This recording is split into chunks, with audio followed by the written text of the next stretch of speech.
Hi everyone, this is Cory from 10 Acre Woods.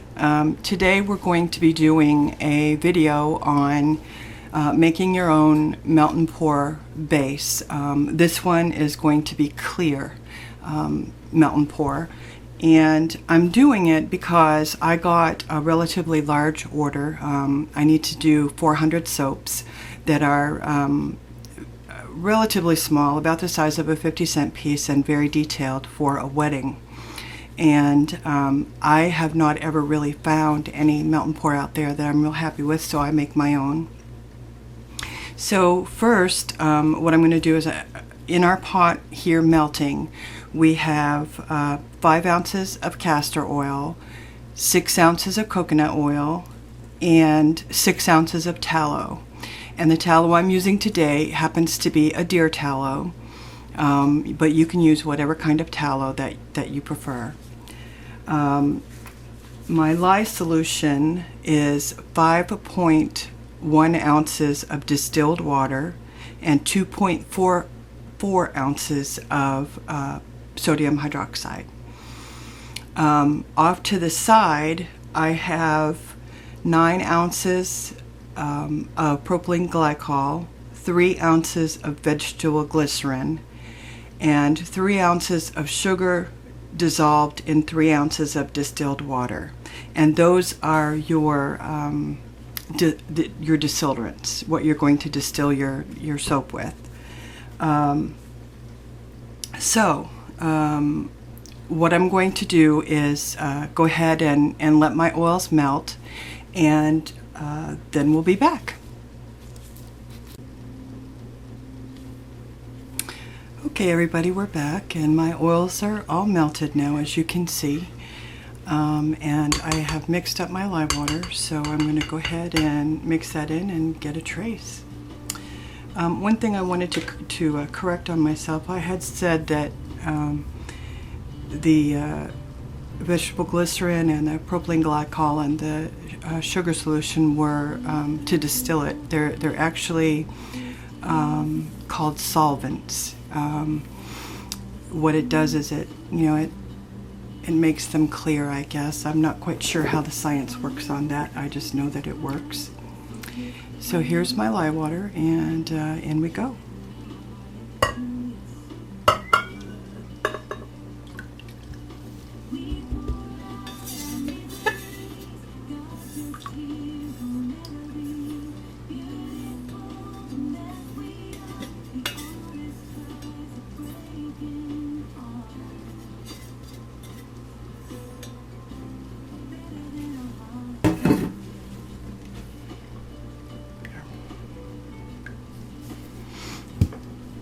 And I'm just going to bring this to trace, and then let it go and cook.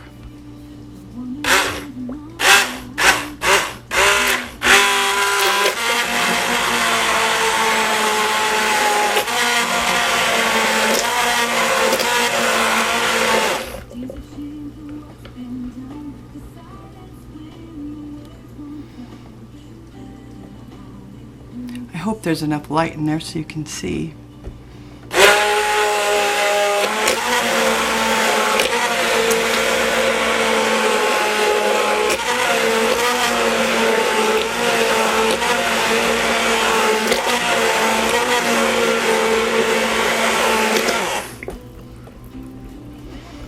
And that came to trace, and it's a medium trace pretty quickly.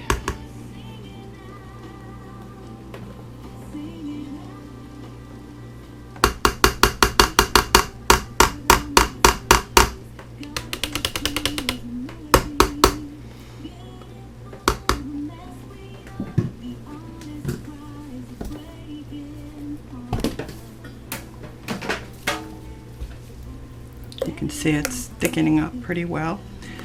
So I'm going to just cover this up and let it cook.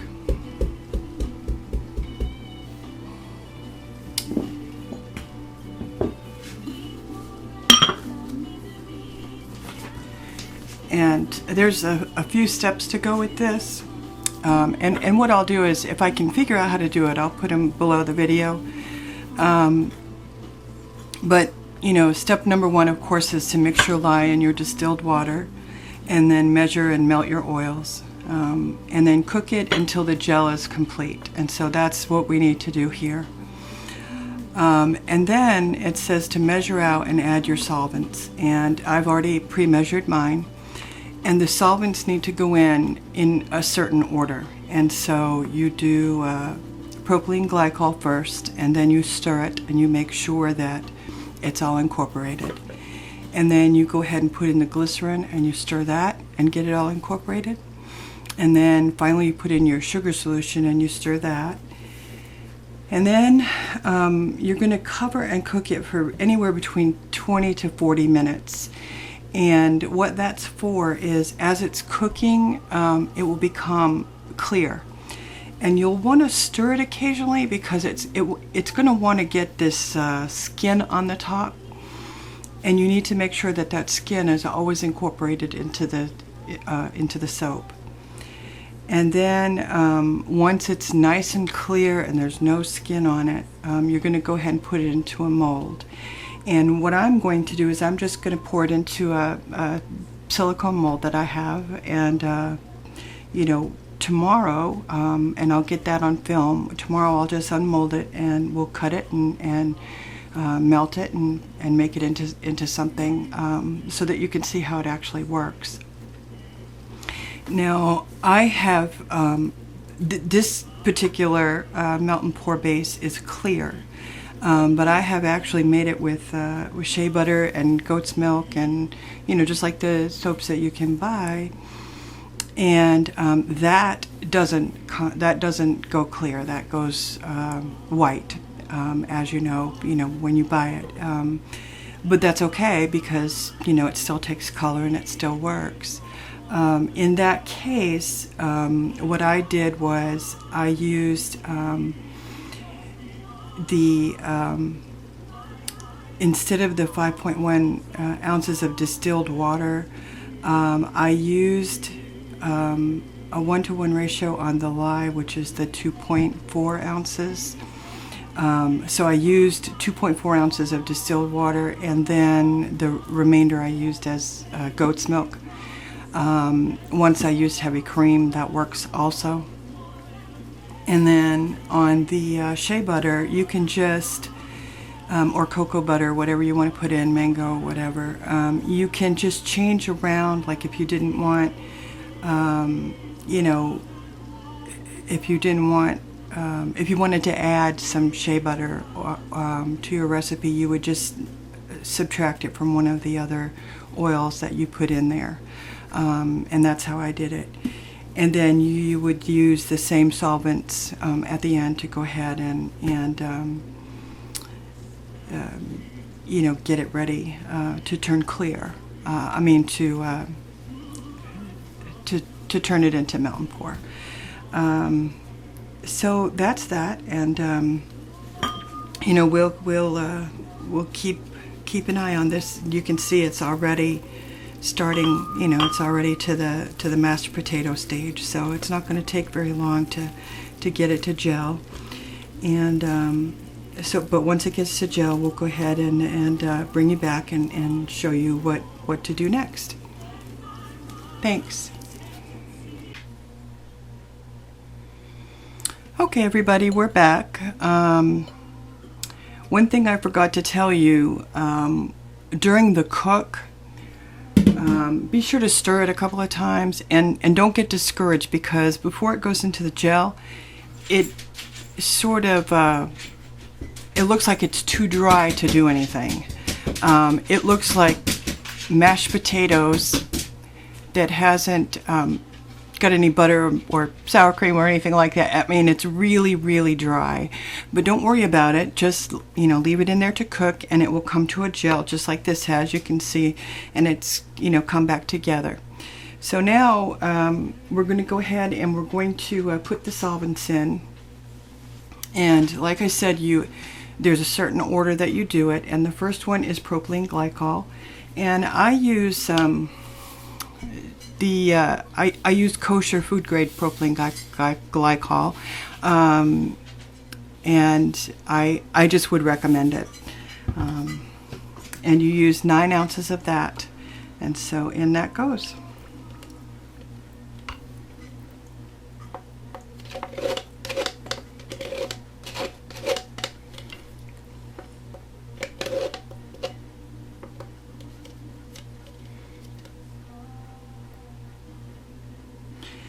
And remember, stir really well in between to try to incorporate them all before you move on to the next thing.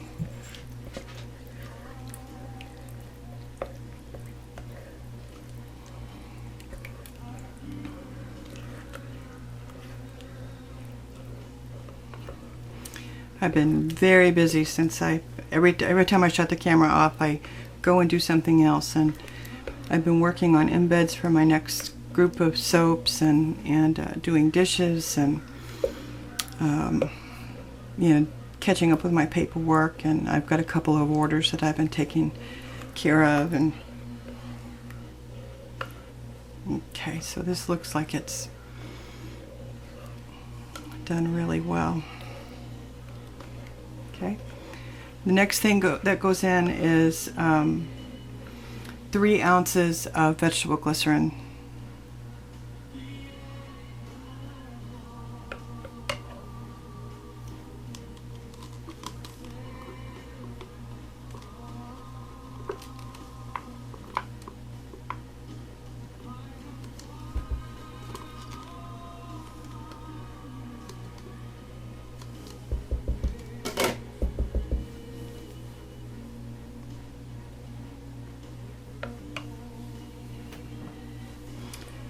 Get that stirred in really well.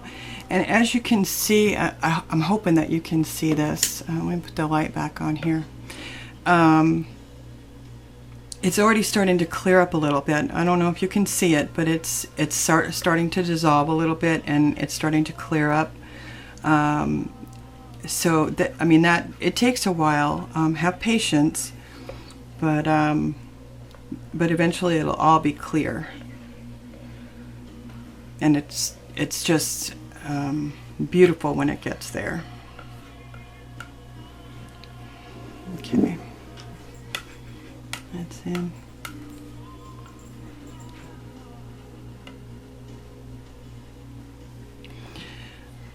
Today has been an absolutely gorgeous day here, so I have the door to the shop wide open, and my little Cocker Spaniel sitting right in the doorway.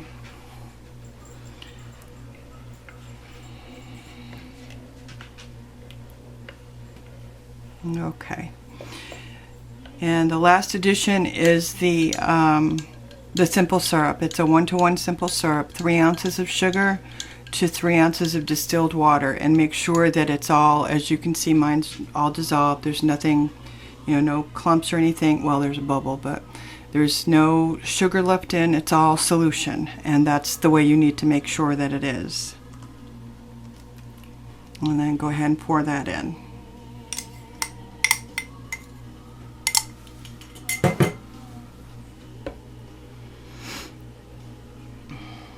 And then stir that really well.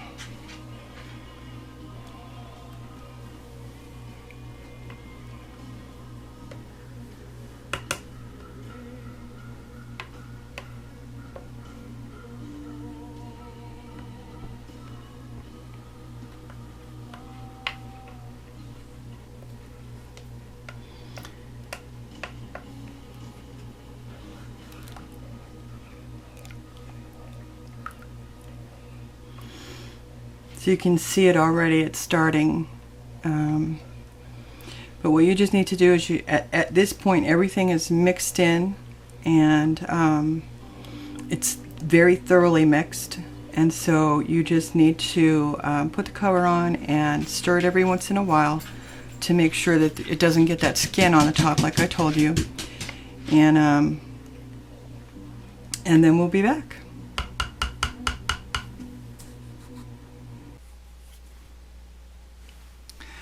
Okay, everybody, we're back.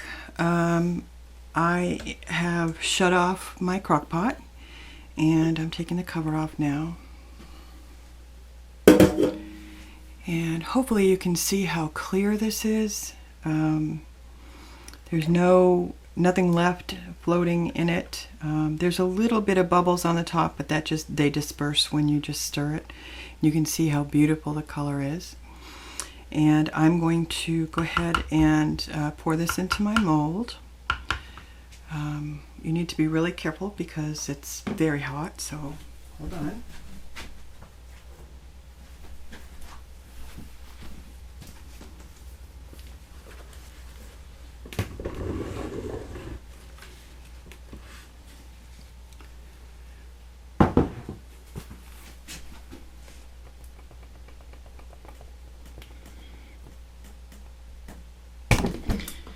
Oops, sorry about that.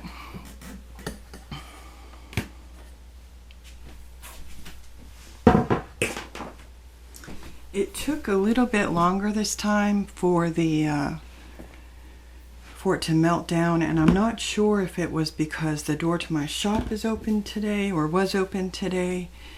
Not real sure what the deal was, but it did take a little bit longer than what it normally does.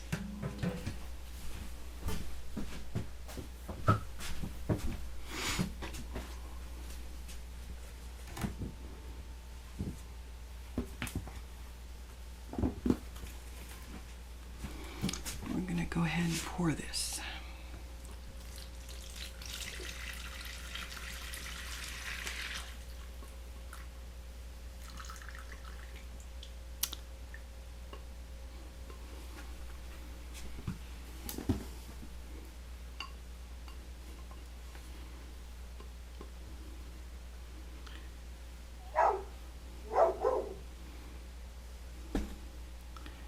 Sorry about that. I'm sure you can hear that. It's my son's dog.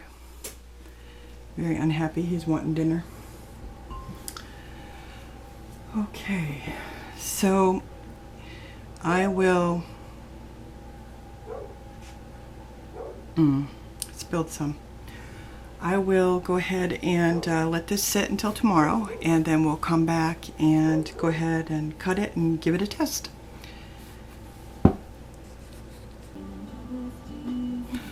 Hi everybody, we're back, and I am showing you what you see in the picture now is the melt and pour in my pan. I just wanted to show you what my homemade base looks like versus a store-bought base. This is some Crafter's Choice melt and pour soap base that I have, and it's the low sweat clear. And there's the color, as you can see, and there it is on top of mine. So not really much of a difference in color, you know, and it melts clear. So what I wanted to do is show you an example of what I'm going to be doing and why I needed this. The couple that I'm doing the wedding for, this is the mold that they chose, and as you can see in there, the detail, I don't know if you can see it or not, but the detail is very strong. And so I need to make 400 of these soaps, and each soap will be 2 colors. There'll be one of their wedding colors on top, and then backed up by brown, which is what they've asked for. So I'm going to go ahead and unmold this.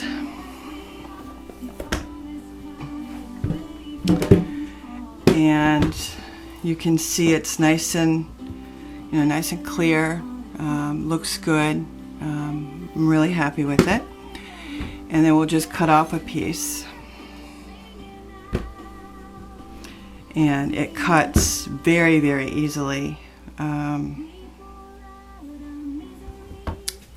So what I'm going to do is just cut off a little piece, because I wanted to show you how easily it is to melt it and then you know, reuse it. So I'm going to put it in this little bowl and just melt it in the microwave.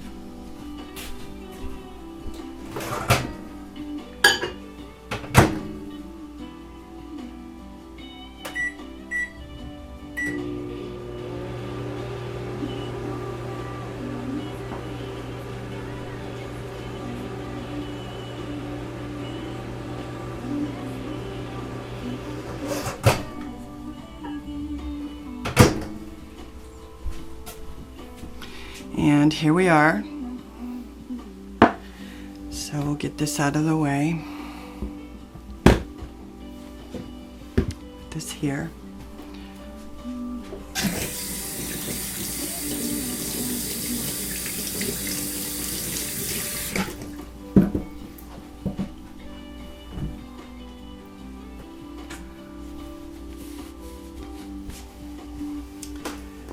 The couple's colors are lime green and purple. So we're gonna do this in a little lime green.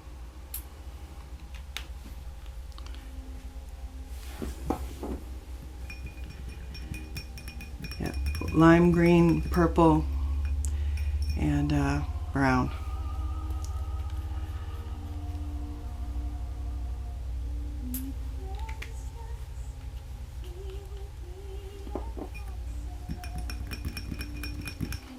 You can see it takes the color really well. I don't know if you can see that or not, but it does take color really well.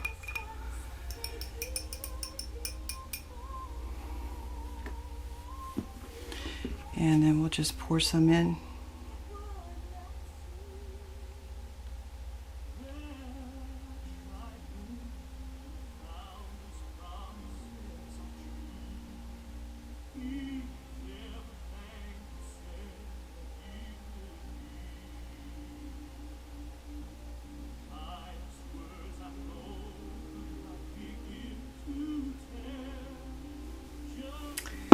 And then we'll just give this a couple of minutes to set up, and I'll be back to show you. Thanks. Okay, everybody, we're back.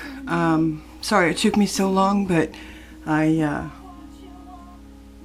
lined all my molds, and I'm one of those weird people. I actually like lining my molds, and I just stand and do that, and it's my time to have my little conversation with God and ask Him to please make my soap good for today, which is good because I have a whole bunch to do. But anyway, pulled the what I did is I mixed up some of the brown that they wanted me to use for their wedding, so you could really get a good idea of what it's going to look like. But in the meantime, I'll go ahead and pop out the lime green one so that you can see. And I don't know if you can see the detail on those, but it's pretty detailed, and it just looks so pretty. I mean, I'm really liking it. I'm not looking forward to making 400 of them, but you know,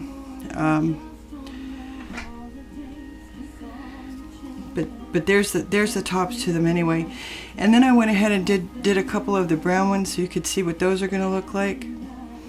And all it is they're wanting the lime green on top with the chocolate brown underneath.